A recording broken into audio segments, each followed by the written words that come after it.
자, 5장에 업무용 승용차 관련 비용 관련해서 저희가 학습을 할 겁니다. 최근에 기출문제에서 굉장히 또 자주 나오고 있고요. 그래서 요거 정리를 또 잘 하셔야 되는데요. 자, 업무용 승용차 관련 비용이라는 내용은 이제 사실은 어떤 맥락이냐 하면 기본적으로 법인 기업에 보면 승용차를 사용을 하잖아요. 그쵸? 근데 택시 회사나 뭐 승용차 렌탈 회사나 이렇게 승용차로 영업을 하는 이런 회사가 아닌 이상은 일반 제조업이다 그러면 그 승용차는 주된 영업 활동하고는 상관이 없잖아요. 그래서 이런 승용차를 우리가 개별 소비세 과세 대상 승용차 또는 실무에서 비영업용 소형 승용차라고 부르는데요. 이런 승용차가 만약에 법인 기업에 있을 때 이 승용차로 업무를 보긴 하는데 이게 직접적으로 업무와 관련성이 있는 부분에 대해서만 송금으로 인정을 해주겠다는 얘기예요. 만약에 업무와 관련 없이, 그러니까 뭐 개인적으로 이 차량을 사용할 수도 있는 거잖아요. 그런 경우엔 그 부분은 송금으로 인정 안 해주겠다라는 게 기본 취지입니다. 이해되실까요? 자, 그래서 요거 한번 쭉 내용 확인해 보겠습니다. 자, 2016년 1월 1일 이후부터는 기업이 업무용 승용차에 관련된 비용에 대해서 업무 관련성을 입증한 경우에 그 업무에 사용한 부분에 대해서 또는 일정 한도 내에서 송금으로 인정을 해주고 있습니다. 그래서 업무와 관련이 없는 비용에 대해서는 송금 불산입하고 대표이사의 상여로 대표이사 등의 상여로 소득 처분을 한다. 그 귀속자의 상여로 소득 처분한다라고 보시면 되겠습니다. 자, 그러면 어떤 차량이 적용이 되는 거냐? 적용 대상자 및 업무용 승용차의 범위에 대한 건데요. 적용 대상자는 법인은 대상이고요. 개인 사업자 중에서 좀 규모가 있는 복식부기 의무자에 대해서 적용을 하고 있습니다. 자, 업무용 승용차의 범위는 택시회사 등 영업용 승용차를 제외한 방금 말씀드렸던 개별 소비세 과세 대상 승용차를 기준으로 하고 있습니다. 그래서 우리가 부가가치세법 공부하실 때 여러분 그 개별 소비세 과세 대상 공부하셨었죠. 개별 소비세 과세 대상 승용차에 대해서 즉 8인승 이하이면서 8인승 이하이고 배기량이 1000cc 초과되는 거. 그렇죠? 그런 것들을 의미한다는 건 여러분 알고 있을 거예요. 그래서 그 대상 승용차를 말하는 거예요. 자, 그러면 업무용 승용차와 관련된 그 비용을 어디까지 업무용 승용차 관련된 비용으로 볼 거냐라고 했을 때 그 승용차에 대한 감가상각비 또 그 승용차를 취득한 게 아니라 뭐 렌탈해서 쓰고 있다 그러면은 뭐 임차료나 리스료 또는 그 차량에 들어가는 유류비 또는 보험료 또는 뭐 수리비 어, 법인의 자차다 그러면 자동차세를 또 낼 거 아니에요. 이렇게 이 승용차 취득이나 유지 관련된 비용들을 말하는 거예요. 다만 이제 여러분 요 감가상각비 같은 경우에는 법인이 자의적으로 선택할 수 없게끔 해놨어요. 무슨 얘기냐면 업무용 승용차에 대한 감가상각은요 5년 정액법으로 무조건 이렇게 못 박아놨습니다. 그리고 이걸 다 인정해 주는 게 아니라 또 한도가 있을 수 있어요. 뒤에서 또 얘기할 겁니다. 그래서 감가상각비는 5년 정액법으로 균등상각한다는 걸 기억해 주시고요. 자, 그 다음에 이거 여러분 반드시 업무 전용 자동차 보험에 가입을 해야 될 의무가 있어요. 이 가입을 안 하게 되면 아예 송금으로 인정을 안 해줍니다. 그래서 업무용 전용 자동차 보험이란 해서 법인의 임직원 또는 계약에 의한 타인이 법인의 업무를 위해서 운전하는 경우에 보상 적용되는 자동차 보험이에요. 말 그대로. 그래서 법인이 해당 보험에 가입하지 않은 경우에는 방금 말씀드린 것처럼 업무용 승용차 관련 비용은 전액 송금불산이 되기 때문에 당연히 실무에서는 다 가입을 하겠죠.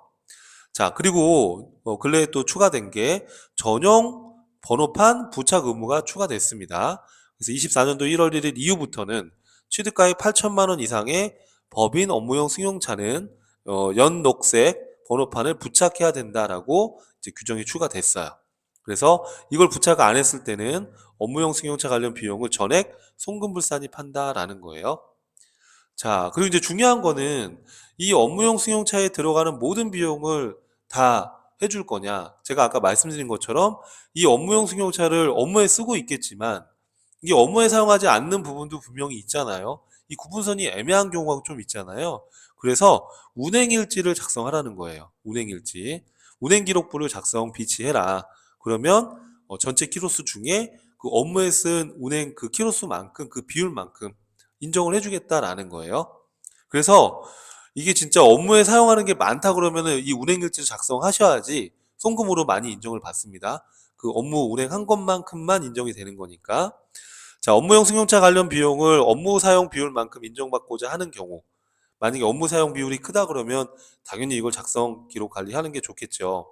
근데 여러분 이게 여러분 또 어디 업무 갔다 왔다 이걸 다 기록하는 거라 이게 만만치가 않아요. 근데 요즘에는 또 프로그램이 잘 돼 있어 가지고 이 가능하긴 한데 쉽지는 않아요, 여러분. 이 프로그램 뭐 시스템이 잘 갖춰져 있지 않은 회사다 그러면 이거를 수기로 다 기록해 가지고 한다는 게 쉽지 않을 것 같아요, 제가 생각했을 때는.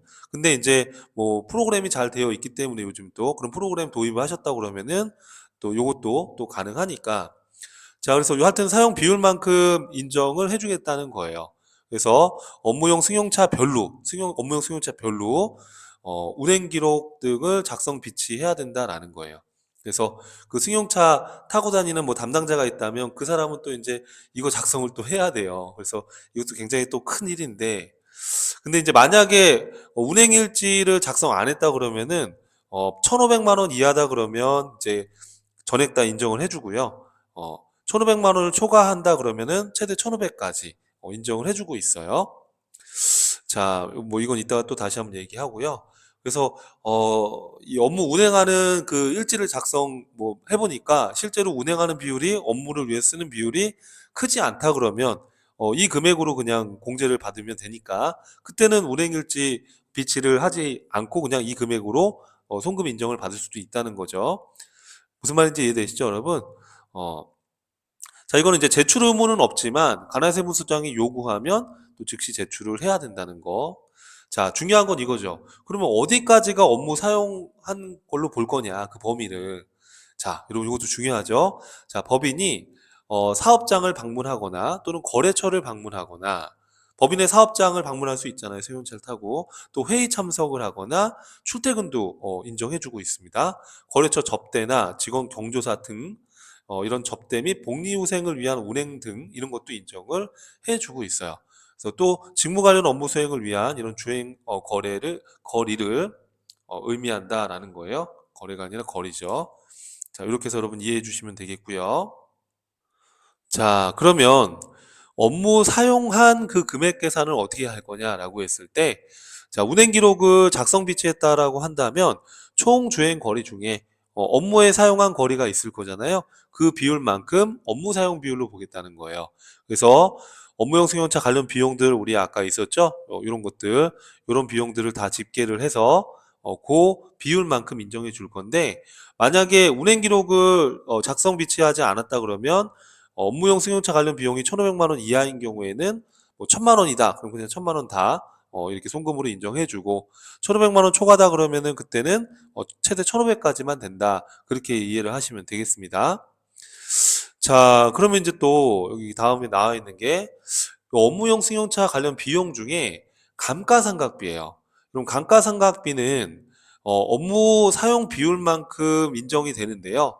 또 한도가 있어요. 또 감가상각비에 대해서는 해당 사업연도에 800만 원을 초과하는 경우에는 송금불산이 유보로 하고 있어요.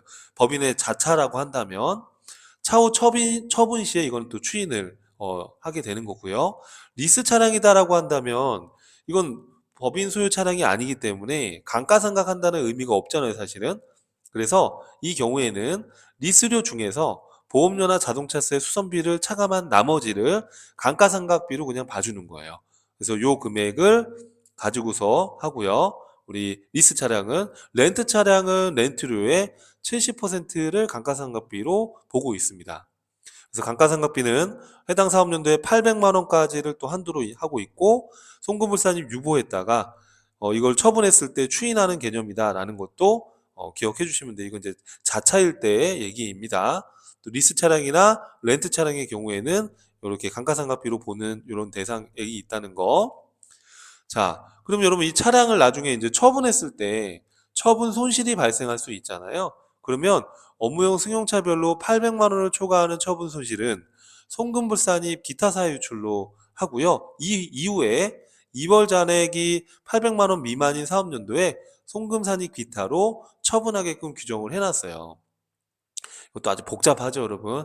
그래서 이렇게 규정돼 있다라는 거 정도 여러분 보시면 되겠습니다. 자, 그 다음에 이제 여기 보시면 한도축소법인이라고 있어요. 자, 우리가 감가상각비 800이라고 했었는데 이렇게 지배주주 지분이 50% 초과이면서 부동산 임대업이 주업이고 상시근로자 수가 5인 미만 등의 일정 요건을 모두 충족한 법인. 우리 혹시 여러분 기업 업무 추진비 한도 초과할 때도 한도 축소법인이 있었잖아요. 그거랑 똑같은 규정입니다. 거기도 이게 그대로 적용된 거예요. 자, 그래서 이렇게 한도 축소법인에 해당이 된다라고 하면은 이때는 800이 아니라 400만 원만 적용하는 거고요. 자, 또 1,500만 원이었는데 우리가 최대 이게 아니고 운행일지 작성 안 했을 때는 1,500이었잖아요. 그게 아니고 500을 감가상각비 추가 한도 및 처분 손실에 대한 것도 800이 아니라 400을 이렇게 줄여놨다는 거예요. 한도축소법인에 해당이 되면. 자, 그래서 그럼 여기 소득처분 요약이 되어 있는데 법인의 자차라거나 금융리스 그냥 자기 차량이다라고 한다면 자가 차량이라고 한다면 자 업무 사용하지 않은 비용에 대해서 그 업무 사용 비율 초과되는 금액에 대해서는 송금불산입 상여 등으로 소득 처분을 하는 거예요. 이해되시죠? 자, 그러고 감가상각비에 대한 우리 한도 초과액, 그죠? 우리 감가상각비는 얼마가 한도라고 그랬어요, 여러분? 800만 원이 한도라고 그랬으니까 그 한도 초과된 건 송금불산입 유보했다가 한도 미달액 발생 시에 송금산입으로 추인해 주는 거예요. 만약에 처분하게 되면 그때도 이제 나머지 다 추인하면 되는 거고. 이해되시죠? 만약에 이 차량을 처분했을 때 처분 손실이 났다. 그럼 처분 손실 같은 경우에는 여러분 우리가 어떻게 했었어요? 자, 처분 손실은 800만 원을 초과하는 경우에는 송금불산입 기타 사유 유출로 처리했다가 추후에 2월에서 송금산입 기타로 해주겠다라는 거예요. 이해되시죠? 자, 렌탈이나 운용 리스 차량, 그러니까 리스에서 타시는 경우에는 자, 이 사적 경비만큼 송금불산입 상여 등으로 소득 처분하는 건 똑같습니다. 자, 우리가 여기 다시 한번 지어보면 자, 여기 보시면 이런 렌트 차량이나 운용 리스 차량도 이렇게 감가상각비로 보는 금액이 있잖아요. 렌탈료의 70%라든지 리스료 중에 보험료, 자동차세, 수선유지비를 차감한 잔액을 감가상각비로 본다고 했으니까 그 금액에 그 감가상각비 금액을 보는데 한도가 있다고 그랬잖아요. 그죠? 800만 원이 한도라고 그랬으니까 그 800만 원을 초과한다 그러면 똑같이 이런 렌탈이나 리스 차량도 송금부산이 기타 사유출로 처리하고 한도 미달액이 발생했을 때는 송금산입 기타로 한다는 거예요. 얘는 리스나 렌탈 차량은. 그리고 처분 자체가 없죠, 여러분. 왜 처분이 없어요? 이건 자차가 아니잖아요. 그렇죠? 자차가 없으니까 처분 손실에 대한 거는 얘기할 필요가 없는 거고요. 렌탈이나 리스 차량이니까. 자, 그러면 여러분 여기까지 우리가 정리를 했는데 자, 업무용 승용차 관련 명세서 실습에 대해서는 다음 강의에서 한번 차분하게 정리를 해야 됩니다. 왜냐하면 이게 또 기출문제에서 근래에 또 자주 나오고 있기 때문에 꼭 정리를 해주셔야 됩니다. 다음 강의에서 뵙겠습니다.